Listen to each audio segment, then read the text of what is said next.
స్వామి retire అయిపోతారు. So తాతగారు వాడు వచ్చేసరికి ఆ పాటలు ఇష్టం వచ్చాడు, ఇద్దరు వచ్చారు ఆ టైంలో బయట నుంచి.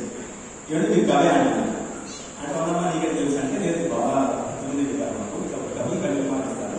సో వాడిని ఇచ్చారు స్వామి ఆశీర్వాదం. స్వామి ఎట్లా తెలుస్తుంది తర్వాత ఫస్ట్ అయిపోయింది. తర్వాత స్వామి ఇన్ని దర్శనం ఇచ్చినప్పుడు తాతగారిని నాన్నగారు తీసుకుని ఇంటర్వ్యూ తీసుకెళ్తారు. ఏ కులము గణించి ఏ చిన్మయుందో వెల్లి పత్తీషుడై నేడు పృథివియందు స్వామి.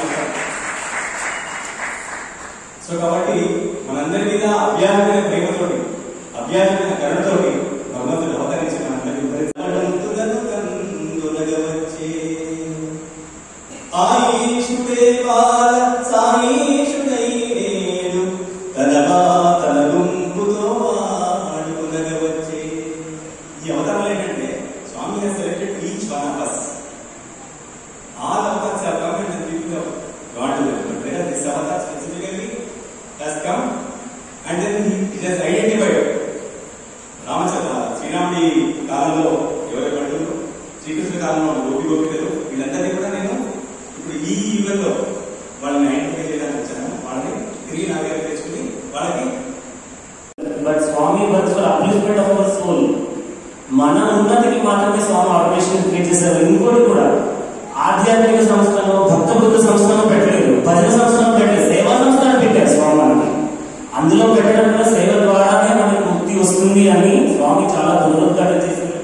అండ్ కర్మ చేసేటప్పుడు నిష్కామ కర్మ చెప్తారు. చాకటి కోర్సులో ఒక చాలా కామిక్ ఉంది, లేట్ అవుతుందని ఒకటి చెప్పి ఉంచుతాను.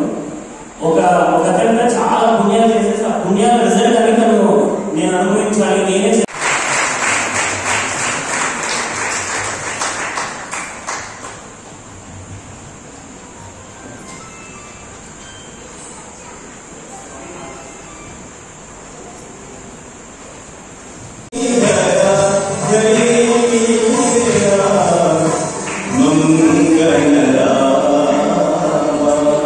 Saira